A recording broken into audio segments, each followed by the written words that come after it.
Hello guys and welcome back to more Let's Play Star Fox Adventures. I am rabbidluigi, and in the last episode we rescued some little Cloud Runner babies. We rescued the Queen Cloud Runner herself, and now hopefully in this episode we will be able to find Spellstone number 2. So you're still... go away. I don't even need to fight you. You're like a pest. Not even like an enemy. You're not even as scary. So here. In this episode, I'm pretty much guaranteed that we will be able to find the Spellstone. Thank you, Fox. As promised, here is your reward. Scales has hidden the Spellstone inside the treasure rooms. Find it, Fox, and return it to the Force Point Temple. Our planet is in your hands. Oh yeah, I am a hero now, of course. Now, surely, now this is just me, if you are... because what we are in this is basically a secret agent, at least in this place. We are basically metal. This is pretty much Metal Gear. Surely the first place you would look, if you had access to it, I know we've just been given access to it, it's over there. Surely the first place you would look when looking for a Spellstone is a place conveniently known as the Treasure Room. I mean, just think about it. Spellstone is kind of a big treasure. You would keep it in the Treasure Room, surely. Now, also, look how much like cash and gold. I know Peppy mentioned it at the beginning in that little speech of his before he set off in an R-wing over there. That this place is sort of built on treasure rooms and it's got lots of money. I mean, this is all gold. This isn't sand. This is gold and stuff. It's just... you'd bring it back. I'm sorry. I know you're looking for a Spellstone. You would fill your pockets with this stuff. Now, here is... something interesting. Libin, do we do that? Yeah, no. Okay. What we actually have to do is up here. Okay. Just trying to remember. Now this this vent thing goes all the way down to there. This is a clever puzzle because it uses things we've already used. It uses parts of the game we've already used and a long fuse of... if I can find it. What is it? Hang on, it's over here. It's over here. Basically, it uses this sharp claw bomb thing we unlocked and we used last episode. But it also uses a different... okay.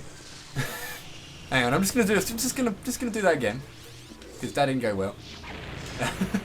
I need some magic power now. God damn. So yeah, this is kind of an interesting puzzle. It uses parts of the game, stuff we've been using already. That the sharp claw bomb, sort of switches, changing the flow of the air currents. You can use it to go down. We kind of saw down currents in Krazoa Palace. Like, I kind of complained there that there was no use. I guess it shows you that they do exist in the game. There is a use for them. Here is probably the biggest and best used for them, where you actually have to kind of use your brain. You know, the most underused commodity in gaming. There you go. Need a thing. Actually, we don't need a lantern, do we? Because I can. My TV brightness has gone up. It's over there. No, no, that kind of worked. That kind of worked. Okay, okay. That was very unorthodox way of doing it. But down we go, down the giant snake eater ladder. Not convinced that this place is Metal Gear yet. Lies, all lies. And here we are. This is the boss of the area. Now I'm just look at this. What does that remind you of? The map. Look at the map. Do you think this is going to be an epic boss fight in a room against some gigantic god of epicness? No, it's a race. I'm sorry to spoil it. It's a race. Scales. And Fox, you're a rubbish shot with that thing. Jesus. Get the Spellstone out of here. You're rubbish. You haven't hit him yet. You can dodge sharp claws being thrown at you, but you can't hit 3 enemies when they're right in front of you. Huh? See ya later. Just throw sand on him or gold or anything. So yes, we are back in charge of one of these things. The bar at the bottom is your fuel gauge, because this game suddenly became very environmentally aware, very aware of how much health and fuel your speeder has. Pretty much, back to Ice Mountain, you've got to pretty much destroy the Shark Claw who is carrying the Spellstone. You can destroy the ones in between, they pretty much get in the way, so you might as well. Try not to damage your vehicle too much. They drop mines, there's like strange things that explode coming from the ceiling. Just getting it. Oh, that's 2 in 1. 2 in 1. One of them's nearly dead. One of them has got a little bit of smoke coming off of him. This isn't really a boss fight. I'm not sure I would count this as a boss fight somehow. You can game over. You can't game over. You can lose this by, of course, having your I'm gonna call them speeders, having your speeder damaged to to the bottom basically. But that's quite difficult as long as you are significantly faster than them. Just like yeah, 2 in 1. I'm getting you. I'm coming to get you. And the boost pads actually repair your vehicle. Handy enough. Take the corner. Well, take up the corner, nice and tight. Blow you up. This honestly isn't very difficult. He isn't very fast. Just hold down A. It's not the worst fight in the game. There is one which is much worse. But this is certainly probably the most uninspired, I guess. Well, number 4's pretty. Okay, the worst boss in the game is the worst boss in the game for a reason. This isn't really a boss fight though, so I'm not sure about that. It's kind of like Ice Mountain again. So there we go, easy as that. Epic sort of slow-mo, ground to a halt, motion lines. Spellstone number 2 in the bag. Looking very blue.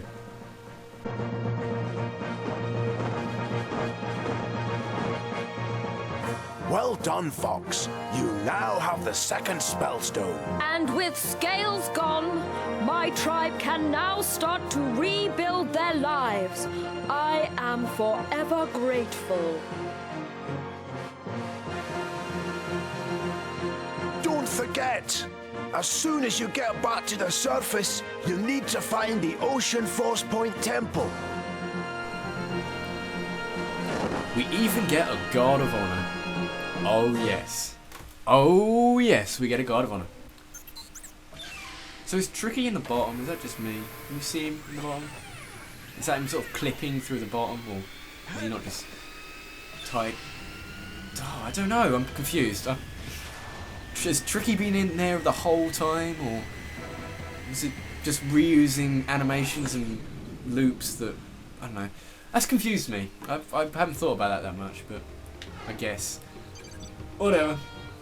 You did it again, Fox. The fortress is back in Yeah, control all of the this. Cloud. You must take this Have you been anywhere near the sea, Fox? Guys, have we been near the sea yet? Have you been anywhere like that yet? Wonderful. Pepper out. See you there. Oh no, how are we going to do one ring?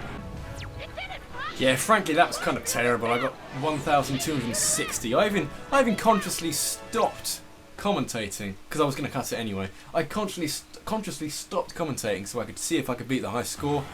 I couldn't. I think that high score is going to stay for the remainder of this LP, the 1,500 or whatever it was they got on my French account. So, yeah, nice to know. Here we are, back in Thornale Hollow. Is there a little thing going on? Is there something we have to do? Maybe? Nope. Let's go. Okay. We have 5 fox heads. Wonderful. Actually, it's interesting because this is so much like Legend of Zelda. The comparison is there for anybody with a brain to see. Now, I've got to wonder, where do the fox heads come from? Because in Legend of Zelda games, you beat the boss, and once the boss is beaten, there is a physical representation of your heart container. It pops out. It's usually like the head which explodes, or with like Blizzetta in Twilight Princess, it's like some clever little thing, the heart things, and the heart pops out at the end as a heart container. That sort of thing. Where do the fox heads come from in this game? Do you get them with the Spellstone? Is it like buy one get one free? It's a little bit confusing. I'm just... You can tell yeah, whatever. A little bit confusing, not sure how that works. But anyway, let's go deliver our spellstone. Things in the way. Get out of the way. What's the time? Not bad. Threatening music. Threatening music. Keep on going. Now, in this area, there is an area in this part of the world which we haven't been to yet. We are going to be there very soon. In there is Krazoa Spirit number 3. Krazoa Spirit number 3 is easily, I'm going to say this right now, easily the hardest Krazoa Spirit in the game. Now, I'm not going to say why. People who have played the game will know exactly what I'm talking about here. I mean, test of observation, if you're not a moron, if there's nothing distracting you, it's easy. Number 2, test of strength, again, as long as you aren't a moron, as long as you don't show off too much, it's easy. Number 3 is kind of down to memory and kind of down to reaction, depending on which one prevails over the other. Now, it's hard to really... It could be interesting when I come around to recording it. That's the one aspect of the game which I'm dreading recording, because it could take quite a while. I have done a practice run of it, and it did take quite a while. So, one episode could be entitled Krazoa Spirit number 3, because it could take the whole episode to do. I will cut quite a lot of that. But for now, we're going to go to the Ocean Force Point Temple. We're going to actually park ourselves right in front of it, right about here, because I've got to go do something right now, so I have to end the episode off. Thanks for watching. This has been rabbidluigi. This has been Star Fox Adventures. In the next episode, we are going to go into the Ocean Force Point Temple and return Spellstone number 2. Thanks for watching, and I'll see you next time. Take care.